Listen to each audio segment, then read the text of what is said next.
प्रदूषित राजकारणात तरुणांनी का यायचं? लाडक्या बहिणींचे 2100 रुपये कधी देणार असा सवाल करण्यात आलाय. हे सरकार नोकऱ्या देऊ शकत नाही, आदित्य ठाकरेंनी टीका केली आहे.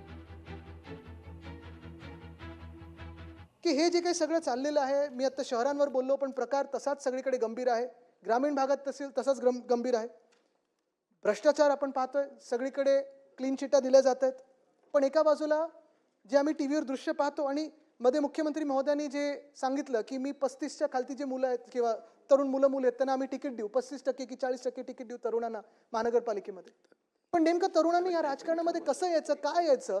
जर असं राजकारण दूषित होत चाललं असेल, हे सरकार तरुणांचं नाही, कदाचित म्हणजे हे काही नोकऱ्या देऊ शकले नाहीये. इन्फ्लुएन्सर बनणं हे काही नोकऱ्या नाहीये. हे सरकार महिलांचं नाहीये. लाडकी बहिणींचा काल उल्लेख मुख्यमंत्री महोदयांनी केला आणि मी विरोध करत नाहीये.